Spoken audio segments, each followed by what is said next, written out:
Thank you so very much for making me a part of the great art of underlining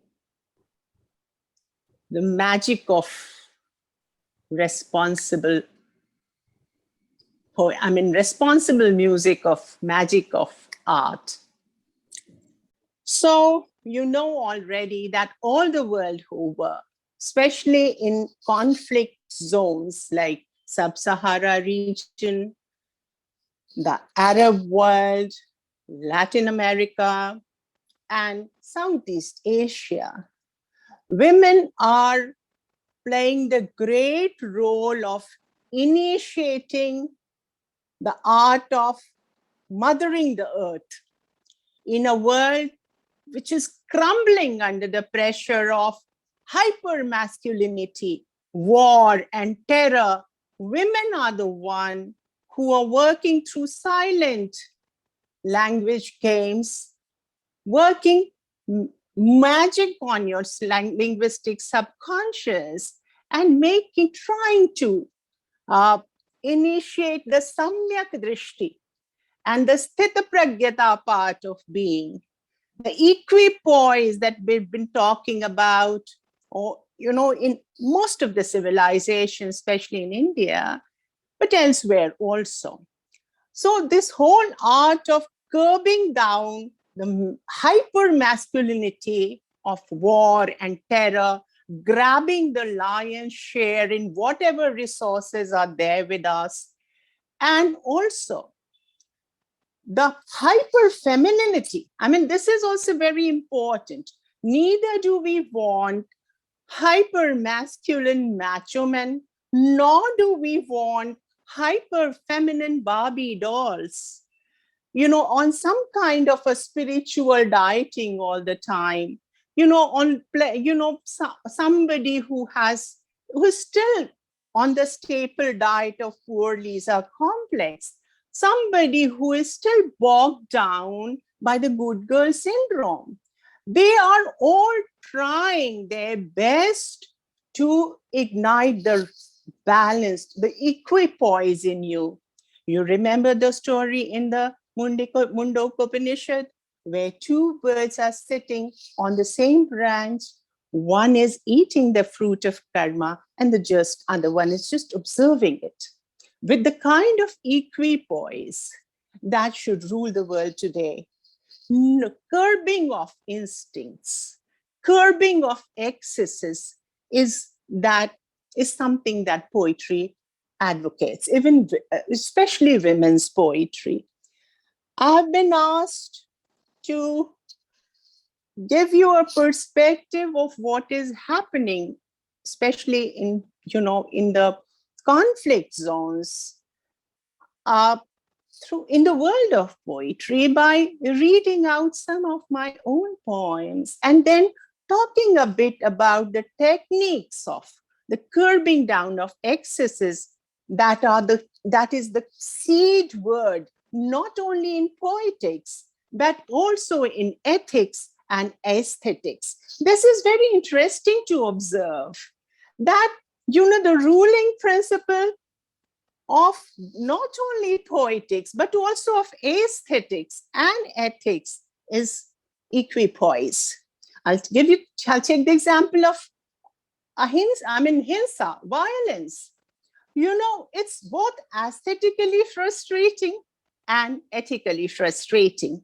And poetics, the other person, who spoke prior to me was talking about the galaxy. He was talking about the orbit. So there is a kind of orbit in poetry, in the nebulous of poetry, where aesthetics and ethics join hand and work, sing and dance like nine planets in some kind of an equipoise, kicked out of the womb of security.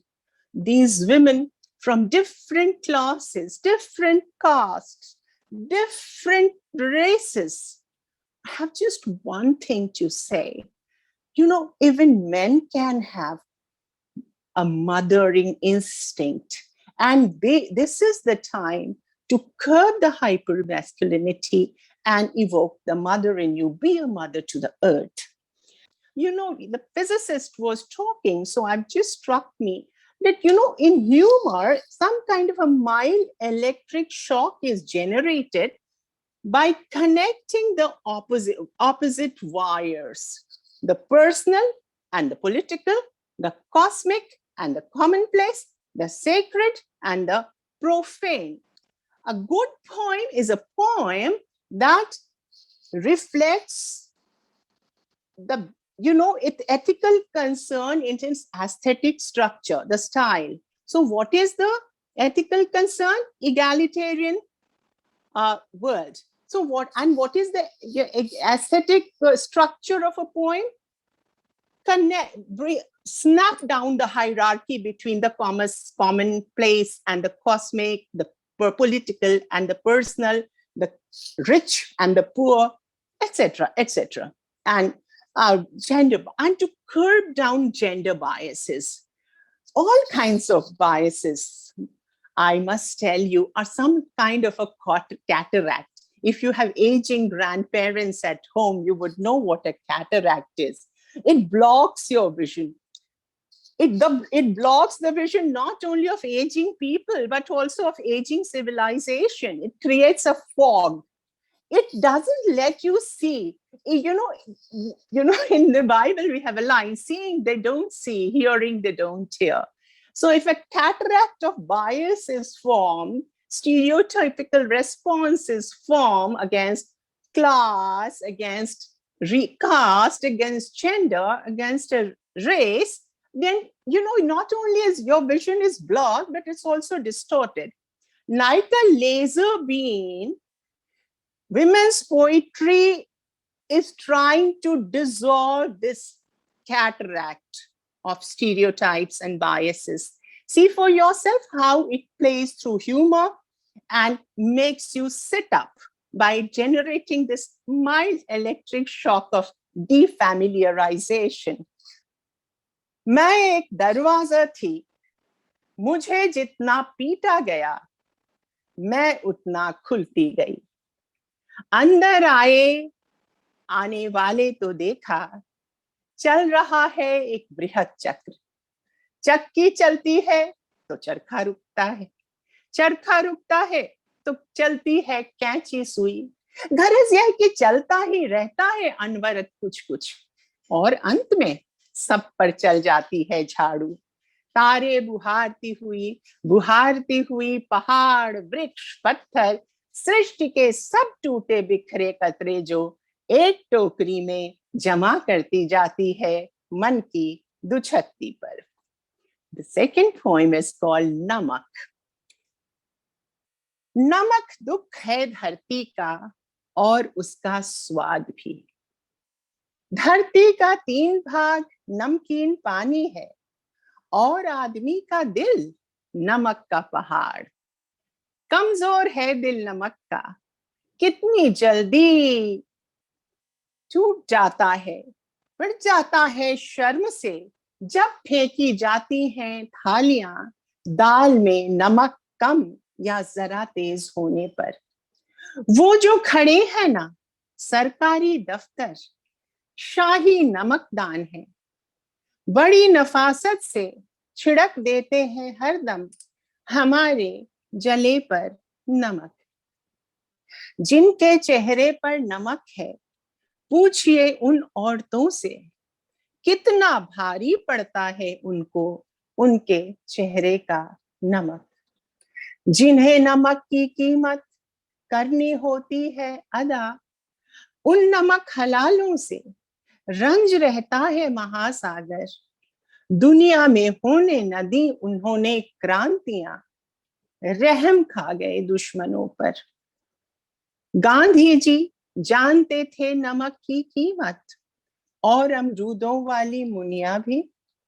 दुनिया में कुछ और रहे न रहे, रहेगा नमक. ईश्वर के आंसू और आदमी का पसीना, यही वो नमक है कि जिससे थिराई रहेगी ये दुनिया. And I'm here in a network which has many schools and colleges. So there is a point that I've picked up from one of the school lessons, and it's called बेजगह. अपनी जगह से गिरकर कहीं के नहीं रहते, केश, औरतें और नाखून. अन्वय करते थे किसी श्लोक का ऐसे हमारे संस्कृत टीचर, और मारे डर के जम जाती थीं हम लड़कियां अपनी जगह पर. जगह जगह क्या होती है वैसे, यह सीखा था हमने अपनी पहली कक्षा में ही. याद था हमें एक एक अक्षर आरंभिक पाठों का. राम पाठशाला जा, राधा खाना पका, राम आ बताशा खा, राधा झाड़ू लगा, भैया अब सोएगा, जाकर बिस्तर बिछा. आहा नया घर है, राम देख यह तेरा कमरा है और मेरा. ओ पगली, लड़कियां हवा धूप मिट्टी होती हैं, उनका कोई घर नहीं होता. जिनका कोई घर नहीं होता उनकी होती है भला कौन सी जगह. कौन सी जगह होती है ऐसी जो छूट जाने पर औरत हो जाती है कटे हुए नाखूनों, कंघी में फंस कर बाहर आए केशों से एकदम से बुहार दी जाने वाली. घर छूटे, दर छूटे, छूट गए लोग बाग. कुछ प्रश्न पीछे पड़े थे, वे भी छूटे. छूटती गई जगहें परंपरा से छूटकर अब यह लगता है किसी बड़े क्लासिक से पास कोर्स बीए के प्रश्न पत्र पर छिटकी छोटी सी पंक्ति हूं. चाहती नहीं लेकिन करने बैठे कोई इनकी मेरी व्याख्या सप्रसंग. मुश्किल सारे संदर्भों के पार मुश्किल से उड़कर मैं पहुंची हूं. ऐसे ही समझी पढ़ी जाऊं जैसे तुकाराम का कोई अधूरा abhang. And the last one is called एक औरत का पहला राजकीय प्रवास. This also is humor in a subtle way. It titillates you. वह होटल के कमरे में दाखिल हुई.